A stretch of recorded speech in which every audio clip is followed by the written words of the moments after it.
Okay, so I guess it's just us and the live stream. So I firmly believe, I was raised by an old lady, and I firmly believe that everything happens for a reason. So I think that this year, you know, I went about the protocol, our cultural protocol, and I think that there's a reason why it's supposed to be me and the story I bring from my nation and those of you in this room. So with that, I'm just going to go ahead and start. So my name is Crystal Lameman, and I come to you from the Beaver Lake Cree Nation, which is located about 2.5 hours northeast of Edmonton, Alberta. And the nation that I come from is, like within Canada, there's treaties 1 to 11. I come from the treaty number 6. And within our treaty, we have, within that treaty, because the treaties are enshrined into the Constitution, into Canada's law. Canada made this law, the Constitution. And our treaty rights, as the Indigenous people of Canada, those rights are enshrined into the Constitution. And our old people, our ancestors, they knew back then, they foretold what was going to happen. So when they signed those treaties, they ensured that they would never be broken. So within our treaties, it says that as long as the sun shines, the grass grows, and the rivers flow, we will always have an obligation and an inherent right to the land. Because we don't own the land. Nobody owns land. The land owns us. We belong to the land. That's what we believe as Indigenous people.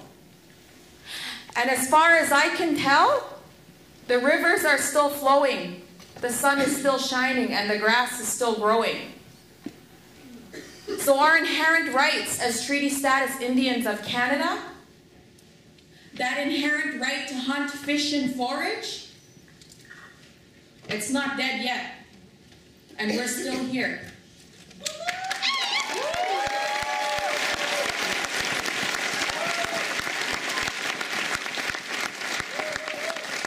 And it's with our brothers and sisters of every color, of every background.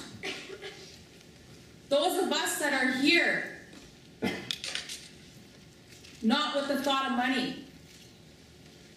The grassroots people, the people that are connected to the land, it's those of us together in solidarity. We're going to make a change. We're going to keep on keeping on. I also work for the Indigenous Environmental Network as the Alberta tar sands campaigner in collaboration with Sierra Club Prairie Chapter. So where I'm from, the tar sands, within the tar sands, where my nation is located, 80% of the in situ in the between the Athabasca, there's 3 deposits of tar sands in Alberta. I don't know if y'all knew that. There's the Peace River, the Athabasca, and the Cold Lake. Where my nation is located, we're right in the middle of 80% of the in situ in 2 of those deposits, Athabasca and Cold Lake. And within that area where the tar sands is being developed, we have things like these pipes, these above ground pipes. These pipes, the animals will not cross over them when they come to them. They won't. So the ones that are they have predators chasing them. The moose, the caribou, the deer. When they hit that, they stop. You might as well say they're dead when that happens. We have the pump jacks all over the place. You see these like you see houses in our area. We have in situ, the cut lines for the in situ, where the seismic happens. The animals won't even cross over that. Our trap lines within our traditional hunting territory are being raped and pillaged every day. Every single day, this is happening to us. Here is one small, minuscule area. This is just the Imperial Oil Cold Lake site. We have every major oil company in our traditional hunting territory. This is Imperial Oil Cold Lake site. All of those silver lines that you see, that's above ground piping. In one small area. Recall what I just said about that piping. That piping is also carrying water. Steam injection. You have sites like this. So what they do is they take heated water using natural gas. That water is then pumped into the earth to melt the bitumen. There's blowouts underground. Oil seeps to the surface. It takes 4 to 6 barrels of our fresh water to 1 barrel of tar sands oil. They're producing 1.5 million barrels a day. They want to expand that. The projection, the Canadian government and industry, is to expand that to 7 million barrels a day.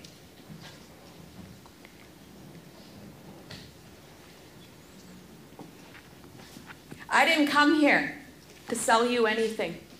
Unlike our pro-industry government representatives that travel on an international level, people like Joe Oliver, who traveled to the UK trying to sell this dirty oil, who's quoted in CBC saying tar sands land is uninhabitable by human beings.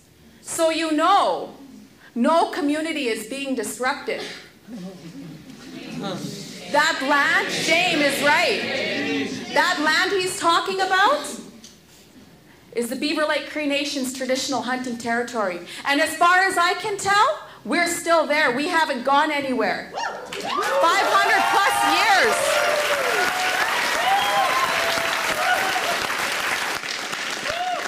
500 plus years of oppression, assimilation, segregation, colonization, residential schools, the cyclical abuses that we've endured as Indigenous people. We're still here.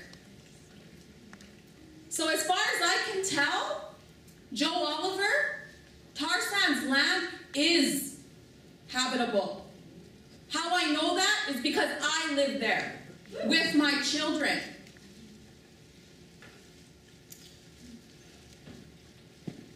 But there's one thing, while our pro-industry representatives, my own people do that too.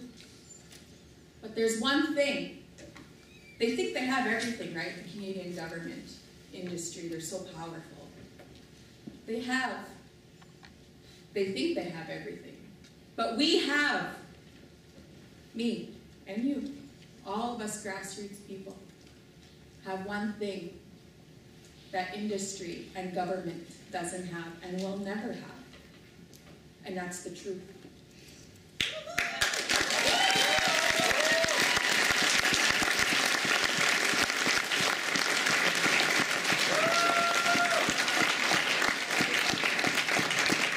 And I'm a mother. I have an obligation to my children because I brought them into this world. There's probably mothers, there's probably parents sitting in this room. And those that aren't parents, someday you might be. But we have an obligation to our future generations. And when I sit there as an Indigenous person, as a woman, we are the keepers of the water. We have that obligation as women. And I go every once in a while to my nation's lake, and I'll put tobacco down there just to say thank you. Thank you to the water, those water beings. Because without water, we don't have life. It's not by chance women carry in water. in your womb. It's not by chance. Without water, us as Indigenous people, we don't have ceremony. We lose our way of life. We lose who we are, our Indigenous ways of knowing and being. There's one thing that connects every single one of us in this world together, and that's water. And we all have that basic human right to drink clean water. Our future generations have that right. My children have that right to drink clean water, and it's not okay that the Canadian government has a fiduciary responsibility to Indigenous people of Canada. They have that fiduciary responsibility to give us clean drinking water.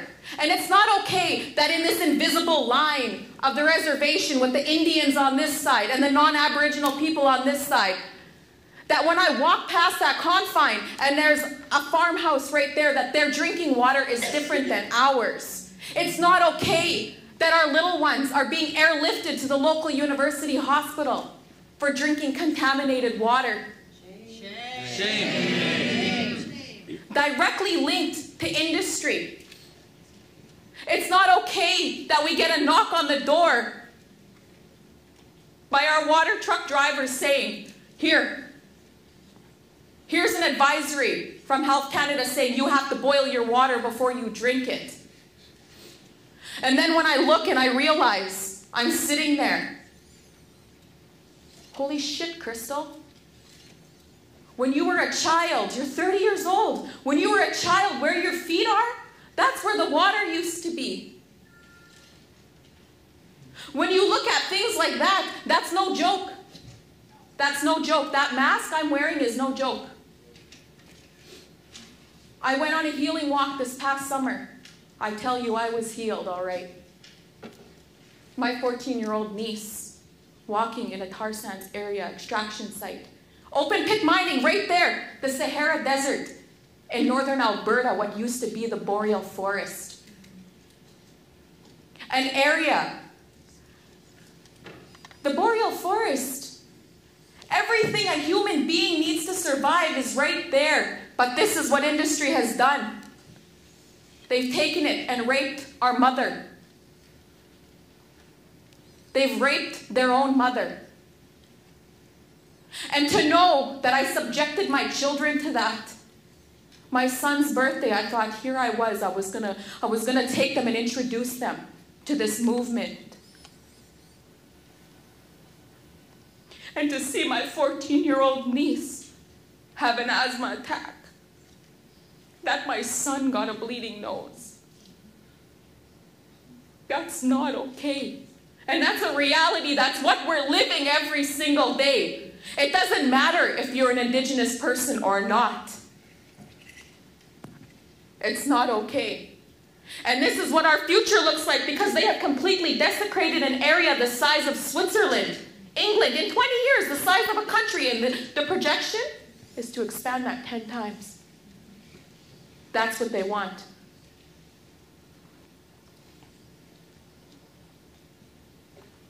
And I think about our people. I think about our people back home. They're terrified. Nobody wants to talk about it. Everyone's scared. I'm still scared. Thinking, what's going to happen to me? The more that people get to know who I am, I fear for myself because of the way we've been instilled with this fear, every single one of us, afraid to talk out, speak out about these issues. The fact that they're pulling fish from the water that have cancers hanging off of them, moose that have pus bubbles under the skin. But we have this inherent right to hunt, fish, and forage for all time. But we can't do that. And I think, is this what our future looks like? But in 2008, my nation filed a statement of claim against the Canadian government. They sued the Canadian government.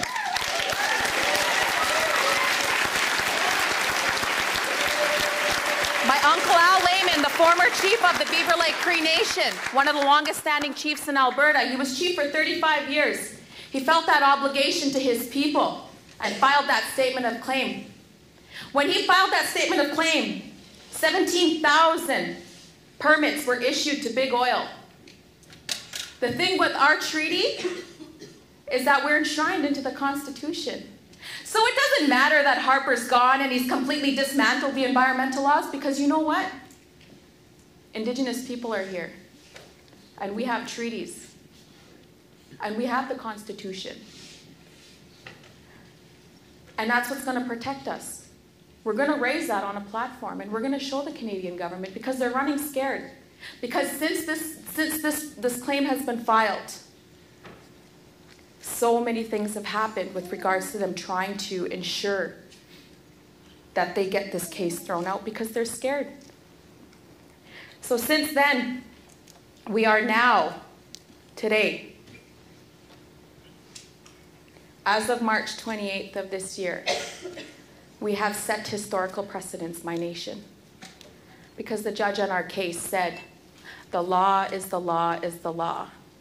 And the first time in history, a nation has been granted a trial based on land and resources and industry expansion, the way that the industry has come into our traditional hunting territory. And the Canadian government has granted 17,000 plus permits in our traditional hunting territory. But we have been granted a trial. And this is the first time this has ever happened. And it's a critical case because it's an environmental crime. The wildlife is being drastically affected, and new permits are being granted every single day. And the law is clearly on the side of the Beaver Lake Cree Nation. And we're now pushing forward in this case. And it's with people like you that we're all going to come together. Everything's going to come full circle, and we're all going to come together.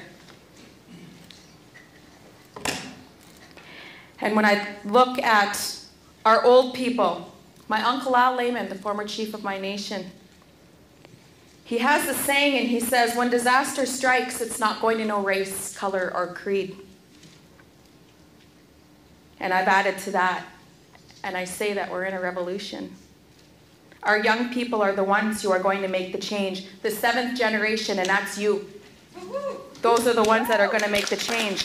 And before our feet touch the floor in the morning, we're all human beings. We all bleed the same color. And as the human race, we have basic human rights. My children, our future generations have those basic rights. And those basic rights are clean air and clean water. And it's going to be the 99% that's going to keep on keeping on. And in solidarity, we're all going to walk together. I'm grateful to every single one of you, all my relations.